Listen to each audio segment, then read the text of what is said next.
Today, we're gonna do something different. Today, we are gonna learn how to build a budget. Let's go.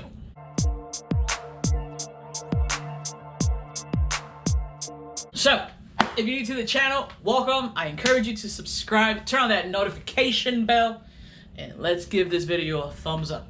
Thumbs up it deserves. Come on, everybody. All right, so, I know this is a little different.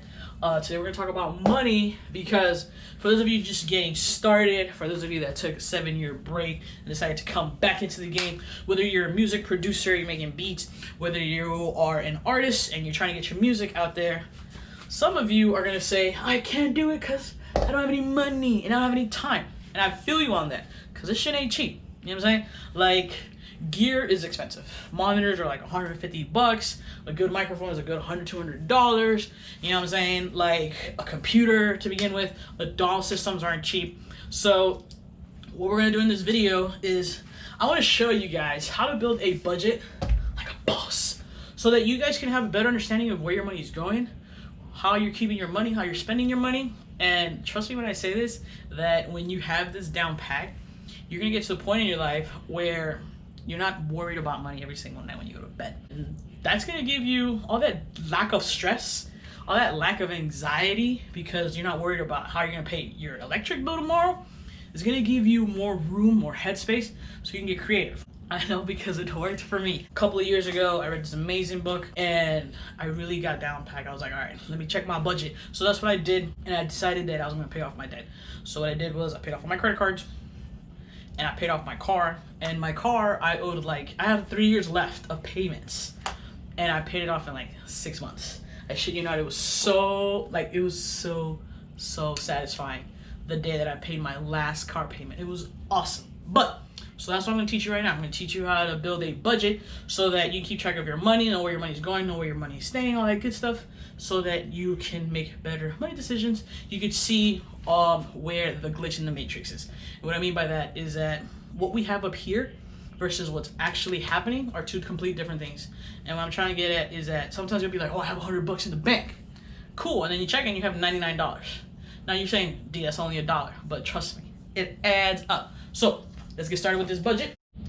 Ball like a boss. Ball like a boss. All right, so first thing you do as far as your budget goes is you need to write down everything. Everything you spend money on. Ooh, look at that beautiful handwriting. Sexy. Everything you spend money on. You know what? I'm gonna have to get over here because I'm a lefty. I can't help it. On a monthly basis. So starting with June, you can do that for June. You can do that for next month, whatever you want. I want you to sit down and write down everything that you spend money on. And you can't tell me, yo, D, I don't know how to keep track of that, because that's bullshit. You can check your bank statements. So what you're gonna do is you're gonna write down how much you pay rent, slash mortgage. You're gonna write down how much you pay for your utilities. And you're gonna write down how much you spend on like groceries and how much you pay on like monthly subscriptions to like Netflix and shit like that. So what you're gonna do is you're gonna write everything down. Now, I want you to understand that when people talk about budgets, people they're hesitant and they're skeptic because everyone always talks about money in a negative connotation. And I totally get that because that's how most of us were raised. You know, you can't spend too much money because it turns into a bad thing, or like, you know, you're like, oh, should I buy these sneakers or pay my light bill, or should I buy this? If I go out to eat at Chipotle, then I can't afford to pay. I'm not saying you can't have Chipotle or Starbucks anymore. What I'm saying is you're gonna keep track of how much Chipotle and Starbucks you're actually spending money on. So you have what you spend your money on, everything you spend money on, whatever. And then after that, these are what I like to call your cost of living. Cost of living. This is what it costs to live your life. These are necessities. So on one category, matter of fact, let's erase this. On to the next one. On to the next one. First off, you write down your bills, aka your cost of living, your living expenses. There we go. That's what it's called. Damn it, Diana. All right. So number 2, you write down your miscellaneous, and in your miscellaneous, these aren't as important as your survival. You know, your electricity and your light bill and all that stuff. Electricity and light bill or something. Your electricity and your rent, your water, all that shit. But your bills, that's like numero uno. Number 2 is actually like your toiletries. You feel me? So this is like your cologne, your body wash, toothpaste, you know what I'm saying? Stuff like that. Toilet paper. These are things that you need and you spend money on a monthly basis, but like, it's not gonna be 911. You know what I'm saying? You're not gonna be like, oh my God, I can't pay my light bill because I gotta buy my cologne. No. You'll live. You know what I'm saying? So write everything you spend money on. Everything. If you spend $150 on cologne, write that down. If you spend on it every 2 months, then write $75 down. But write it all down. And then my favorite part of it all is, last but not least, your U fund. This is only spent on yourself. This is your booze money. This is the money you spend when you go to the strip club. This is the money you spend when, you know, you're like, you go to Disney, or like, this is your sneakers, like you're buying a whole bunch of kicks and shit. This is the money that you spend when you go to Chipotle and Chick-fil-A and all that good stuff. This is your U fund, your haircut, your nails, because let's be honest, these are things that we need, but you can probably do them yourselves, but you'd rather pay someone else to do it, and that's totally fine. So once you've written all these things down, next thing to do is write down, oh, I forgot, credit cards, like your debt. Don't forget to write that down too. So what you're gonna do is you're going to write, these are the things that, this is the money going out, this is the money coming in. So this is the money that you spend, and this is the money that you make. So this is your job, this is your side hustle, if you're doing Uber and shit, if you're selling on eBay, whatever, you're making your beats, whatever it may be. This is the side, let's put beats, like a baller. So this is the side of money that comes in. So write that number down. Money coming in, and then money coming out. We already talked about the 1, 2, 3.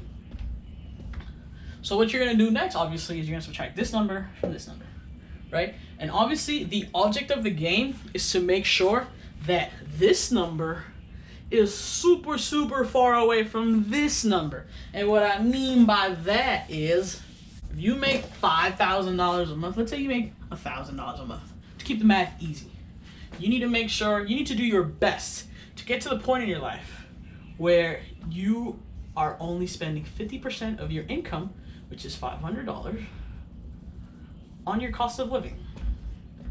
This is living below your means. So back to the whole Starbucks and all that good stuff. What I'm trying to explain to you guys is that look through your bank statement, you know, look through your spending, just take a good look at your spending.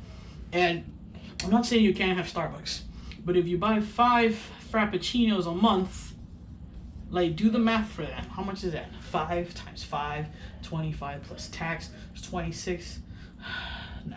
So it's 6 times 5 is 30. So let's say you spend $30 a month on Starbucks, on Frappuccinos, right? Let's say that's what you do. That's how you live in your life. I'm not saying you can't do that. What I'm saying is, make sure that you don't go over the $30 spending limit on frappes, because that's when the disconnect starts. That's when you start getting messy, and that's when you're like, oh my God, like you start scrambling. Trust me when I say this. When you start taking better care of your money, you'll sleep better because you're not constantly worried about where my money gonna come from. So yeah, building a budget, very, very simple, guys. All you have to do is spend less than what you make. You know what I'm saying? And if you're having a problem where, like, let's say you make $2K a month and your expenses are $1,999, that means you only have $1 left to yourself. We have a problem. So what I want you to do is, once you've written down your budget, I want you to just check out how much you got going for your emergency fund. Yo, D, I don't have an emergency fund. That's a problem. So create your emergency fund. And the purpose of an emergency fund is in the event that you lose your job, something happens. So you want to save up for at least 6 to 12 months worth of your income, of your expenses. So let's say it costs, let's say you make $2,000 a month and your cost of living is $1,600 a month. That means you have $400 left. So what you would do, the responsible thing, is you would save half of this So you'd save 200 a month until you build up to this. So you can have your little nest egg. So let's say you're saving this money diligently. You know, you're being responsible. And a year from now, you're like, I've had enough of my job. Fuck this shit. I'm done with this shit. I want to take my music seriously, but I don't have the time. Lucky for you, you have 12 months worth of income to cover your bills, so you don't have to worry about, oh, if I quit my job, I can't pay my bills, I can't keep the light on. Now you're good for 6 to 12 months, fam. But what I do recommend is don't quit your job when you get to this point. What I do recommend you do is you tone down the intensity. And I know everyone's lifestyle is different. You know, some people have kids, some people have like a big family, some people have to help the parents, some people have to, you know, help their grandparents. I totally understand that. Everyone's situation is different. But trust me when I say this, when you get disciplined enough with your budget, you'll see that money starts appearing. And the biggest recommendation I can give you besides your emergency fund is to start eliminating your debt. And the best way to do that is to start the snowball effect. And I'm not going to get into that in this video, so I highly suggest that you check it out on YouTube, search it up. Not before you finish watching this video though. I did. So yeah, just get rid of your debt, because all that money that you're paying monthly with interest to like things that you owe, what's happening is when you clear that money up, money goes in your pocket. I was paying $375 a month for my car payment. That's $375 in my pocket that I have now, because I don't have to. That's $375 in my pocket, or $375 that I don't have to worry about every month. You know what I'm saying? Like, we live in this society where you buy a car and you finance it. You have to make monthly payments. So now you have to go to work to pay for your car that takes you to work. Does that make sense? Like, it's so funny. I've seen it happen to so many people I've known where it's just like, oh my God, I got fired and I can't pay my car. It's just like, what? I need my job to pay for this car. Why do you need a car? So I can go to work. It's like, what? What? Make it make sense. Anyways, last thing you need is your goals savings plan. Y'all thought this was gonna be boring and just like mean and like, yo, get your shit together. No. Check it out. So let's say you want to go to Jamaica next year for a week. Let's say you want to buy a new laptop. Let's say you want to go to LA. Let's say you want to move out of your parents' house. Whatever it is you want to do, you need to start saving up. You know what I'm saying? So what you're going to do is you're going to save 50% of whatever's left over from what you made versus what you spent. So back to the example I had previously. So if you make $2K a month and your monthly bills are $1,600, that means you have $400 left, right?